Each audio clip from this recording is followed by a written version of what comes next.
Hey, all you cool cats and kittens. It's your favorite history teacher back at you again with another historical video. And today we are going to continue our 1920s journey, if you will, um, and the issues that came about following World War One that led into the 1920s. So let's get this open.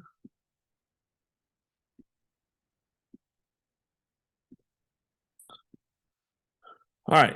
So post-war issues, module 8, lesson 2. Now some of these topics were discussed about in chapter 6, the chapter 6 notes you took.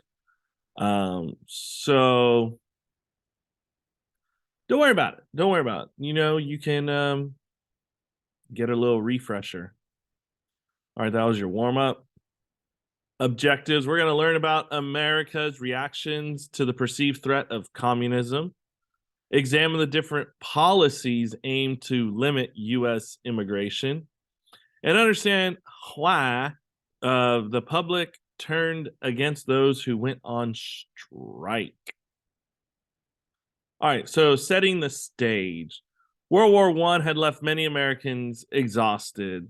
The debate over the League of Nations deeply divided America, whether we should join, whether we shouldn't join. Further, the progressive era had caused numerous wrenching changes in American life that people just weren't ready for. The economy, too, was in a difficult state of adjustment. Demobilized soldiers returning from the war faced unemployment or took their old jobs away from women and minorities. The cost of living doubled, and farmers and factory workers will suffer as wartime orders diminished. All right, so fear. Fear is for the weak-minded. Many Americans responded to the stressful conditions by becoming fearful of outsiders. Such unreasoned fear of things or people seen as foreign or strange is something called xenophobia. A wave of nativism or prejudice against foreign-born people swept the nation. Following World War One, German discrimination continued in America. Schools stopped teaching the German language, and Americans of German descent changed their names to be more English sounding. Anti-Semitism grew as immigration of Jews from Eastern Europe increased during the 1920s. More prevalent now was the idea of isolationism, what we had before World War One, the policy of pulling away from involvement in world affairs. In contrast, the opposite of isolationism is internationalism, which is the engagement in global concerns that developed or had developed in the previous century.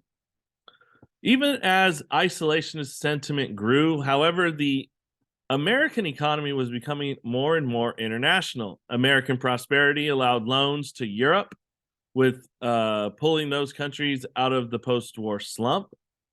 U.S. factories exported manufactured goods and more efficient farming techniques increased agricultural production, so much that during the early 1920s, American products were even marketed in countries around the world. After European agriculture recovered, however, U.S. farmers suffered from overproduction and increased competition.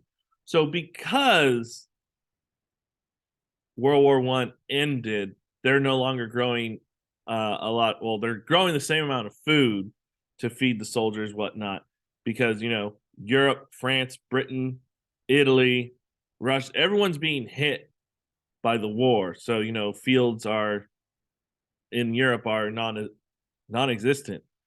So growing more and more food, essentially feeding the world, right? And then you have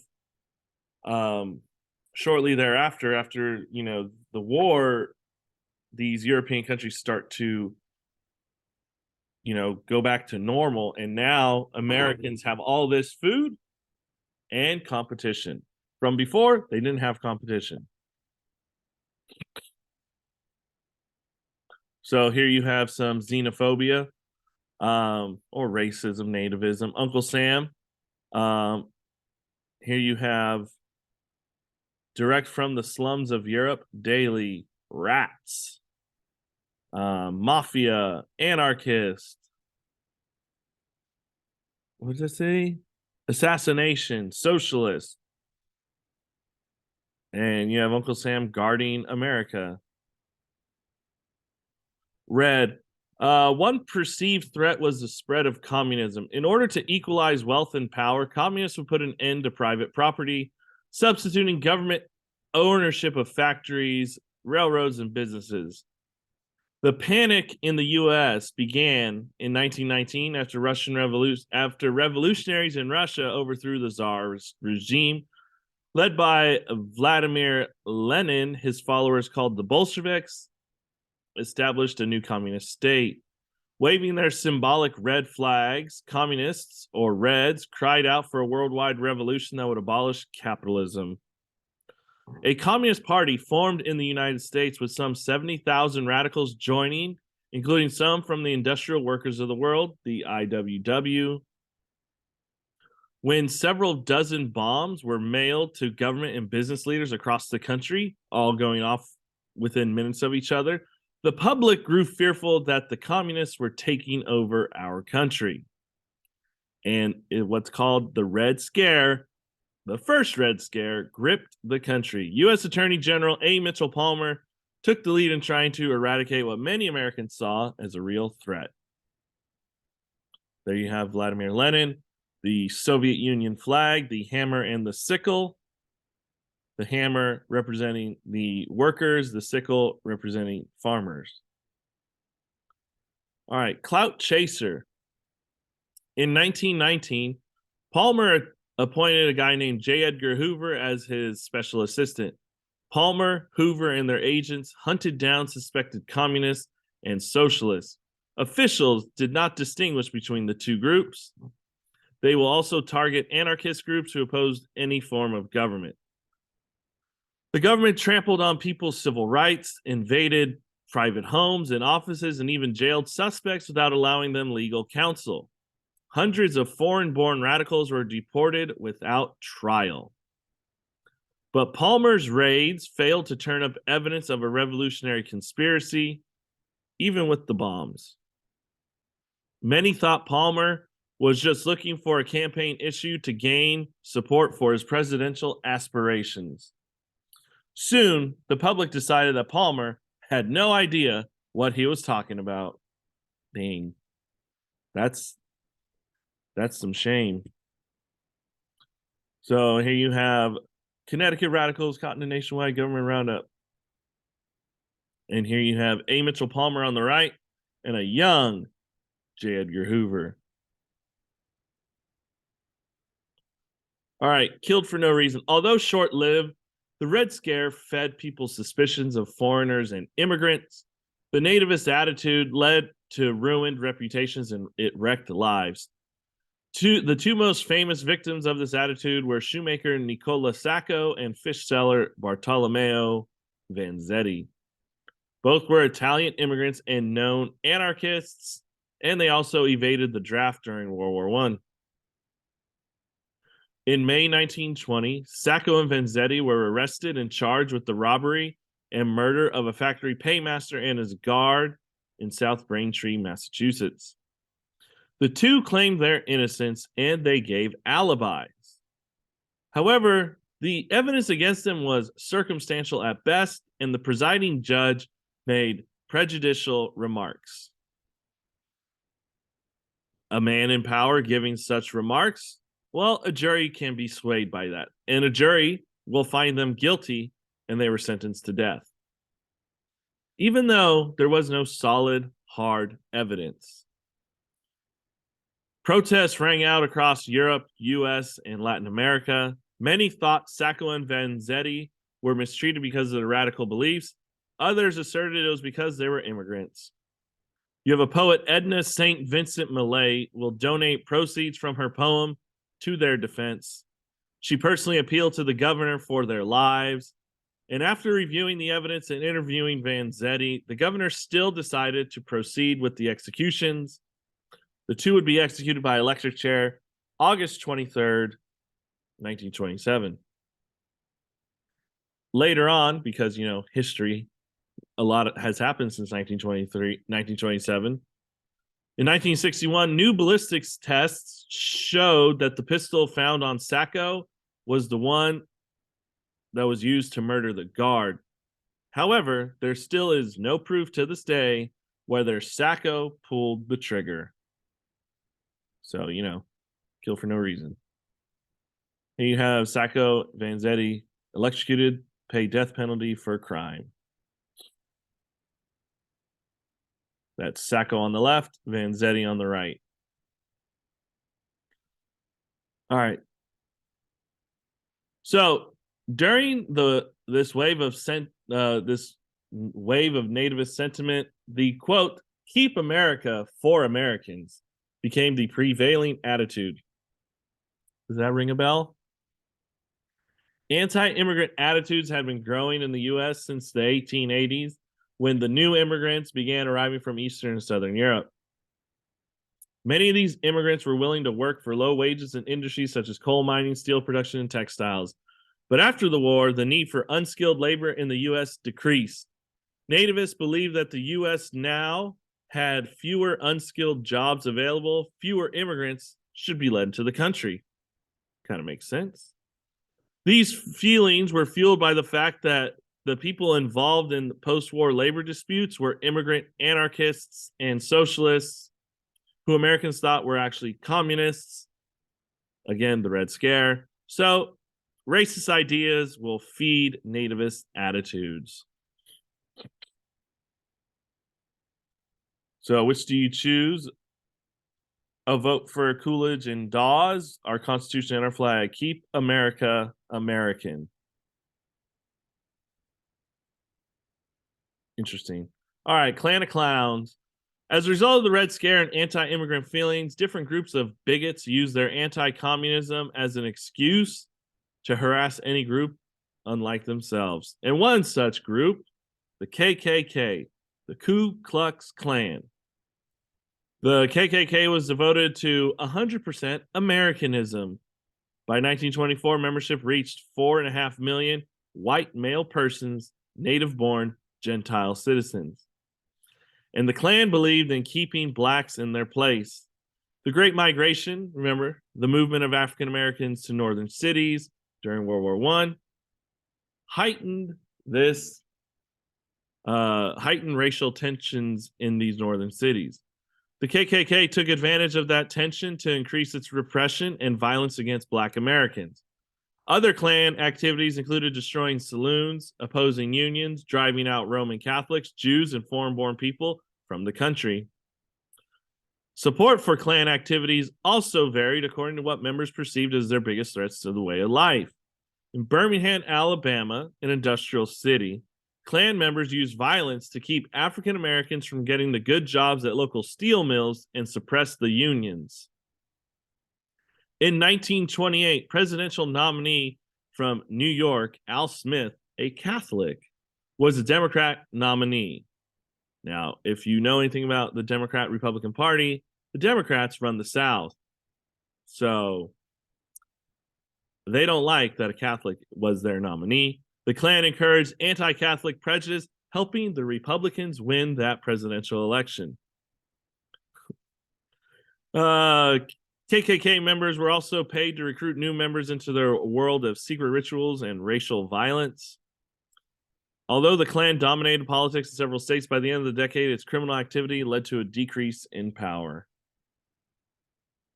Here's a group of women. Bet you didn't know that. Women of the KKK. It says right there.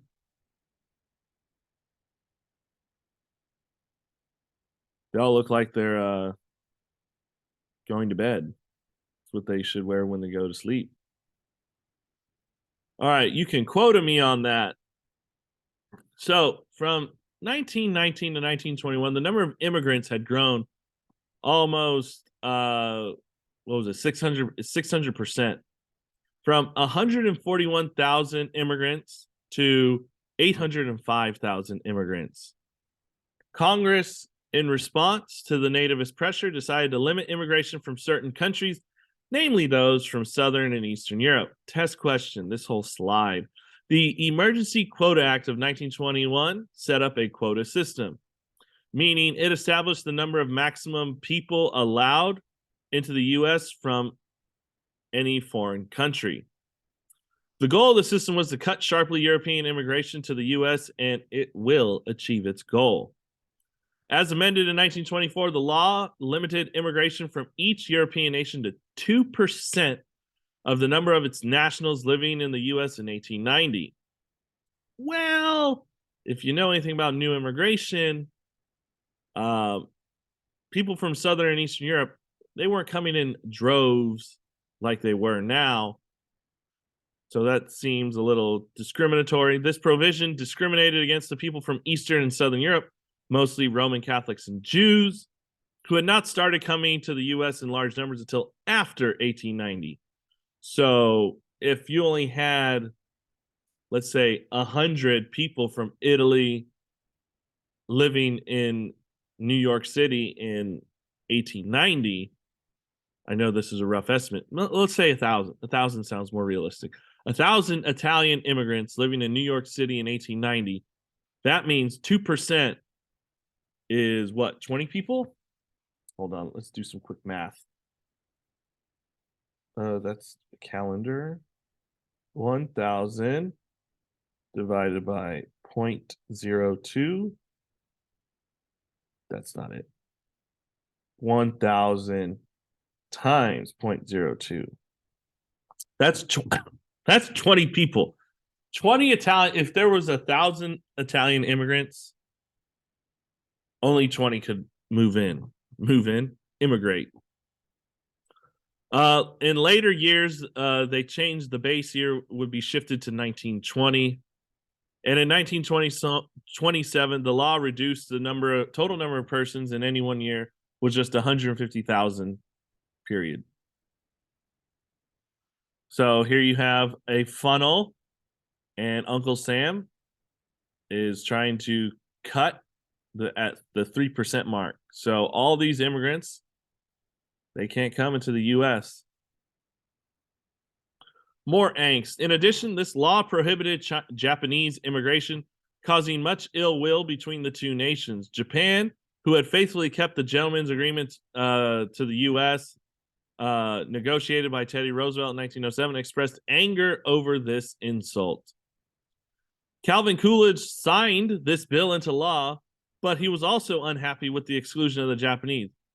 I find that ironic. You're the president and you're signing this bill into law and you dislike the bill, but yet you still signed the bill. You can't have it both ways, my guy. The national origins quota system did not apply to immigrants from the Western Hemisphere, however. So during the 1920s, 1 million Canadians and almost 500,000 Mexicans crossed into our borders. Native citizens. So while laws and intimidation were limiting immigration for some people during the 1920s, conditions were finally improving for another minority group. Although their ancestors had lived on the land for centuries, thousands of Native Americans were not yet full U.S. citizens. Nonetheless, some 18,000 Native Americans registered for military service during World War I, and about 10,000 served in the armed forces. So, partially to recognize their service, Calvin Coolidge, our president, signed the Indian Citizenship Act into law in 1924. This law granted citizenship to about 125,000 people. While that sounds like a little, it is a little, because the act did not include people born before the effective date of 1924. So if you were born before 1924 and you were Native American, you still could not become a U.S. citizen. Nor did this act ensure voting rights. Loopholes allowed states to deny rights of suffrage to many Native Americans across the country. And it wouldn't be until 1948 that this would be suffrage would be extended to them all. So Native Americans' right to full self-determination would still be delayed for many more years. Here's Calvin Coolidge taking a picture. What a commie. So another severe post-war conflict formed between labor and management. During the war, the government wouldn't allow workers to strike because nothing could interfere with the war effort. Again, you were seen as being selfish, un-American if you were going on strike. The American Federation of Labor pledged to avoid strikes. However, 1919 saw more. The year 1919 saw more than 3,000 strikes, during which over 4 million workers walked off the job. Employers didn't want to give raises, nor do they want their employees to join unions. Some employers either ran out of sincere belief or because they saw a way to keep wages down, attempted to show that union members were planning a revolution. Employers labeled striking workers as communists. Newspapers screamed plots to establish communism. All because workers. Your cousin from Boston. It's a commercial. So you've already taken notes on this before, but the Boston police had not been given a raise since the beginning of World War I. Among many of their grievances was that they had been denied their right to unionize. When representatives asked for a raise and were fired, the remaining policemen decided to strike. Massachusetts governor at the time, Calvin Coolidge, future president, called out the National Guard to suppress it. He said, "There is no right to strike against the public safety by anybody, anywhere, anytime." This strike ended, but members, however, weren't allowed to return to work. New policemen were hired instead. That's not going to piss anyone off. People praised Coolidge for saving Boston, if not the nation, from communism and anarchy. And he would go on to become Warren G. Harding's vice presidential running mate in the election of 1920. There's your cousin from Boston. The police strike, Calvin Coolidge. Steel strike. Workers in steel mills wanted the right to negotiate for shorter working hours and a living wage. They also wanted union recognition and collective bargaining rights. September 1919, the U.S. Steel Corporation refused to meet with its union reps. In response, over 300,000 steel workers walked off their jobs across the country. Steel companies hired strikebreakers, who are employees who agreed to work during the strike, and they will use force. Striking workers were beaten by police, federal troops, and state militias. Then, the companies instituted a propaganda campaign linking the strikers to being communists. In October 1919, negotiations between labor and management produced a deadlock. President Wilson, still president, made a written plea to the combative negotiators. The steel strike ended in 1920, but in 1923, the reports of steel mills' harsh working conditions shocked the public. The steel companies agreed to an 8-hour workday, but the steel workers remained without a union. That's the whole thing why they strike. Went on strike. Here you have workers going on strike. I believe this is the last slide. Unionism was more successful in America's coal fields, coal mines. In 1919, the United Mine Workers of America, organized since 1890, got a new leader, John L. Lewis. And in protest of low wages and longer workdays, Lewis called his union members out on strike November 1st, 1919. Attorney General A. Mitchell Palmer obtained a court order sending the miners back to work. Lewis then declared the strike over, but he quietly gave the word for it to continue. And in defiance of the court order, the mine stayed closed for another month. If you don't have coal, you can't heat up homes, you can't run trains, yada, yada, yada. Woodrow Wilson then appointed an arbitrator or judge to put an end to the dispute. The coal miners received a 27% wage increase. Crazy. And John L. Lewis became a national hero. The miners, however, did not achieve a shorter workday and the 5-day work week until the 1930s. So they just had to wait a little bit longer. But hey, 27%, that's unheard of nowadays. Oh, this is the last slide. I got you. In spite of limited gains, the 1920s hurt the labor movement badly. Over the decade, union membership dropped from 5 million to 3.5 million. Membership declined for several reasons. The restrictive government policies had intimidated union advocates. Much of the workforce consisted of immigrants willing to work in poorer conditions. And since immigrants spoke a multitude of languages, unions had a difficulty organizing them.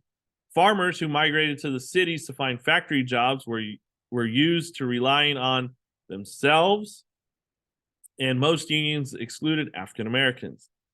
By 1923, 82,000 African Americans, less than 1% of the population, held union memberships. By contrast, if you think about it, only 3% of all whites were union members.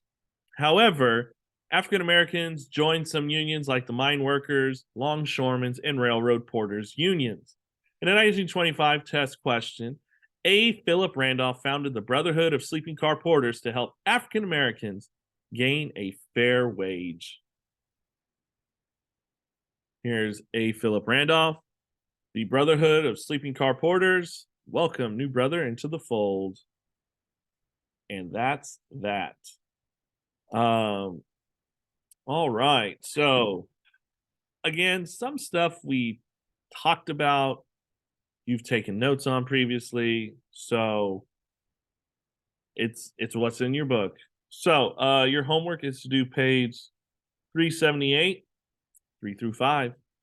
All right. If you guys did enjoy that, make sure you hit that like button, leave a comment, subscribe, and I'll see you in the next one. Peace.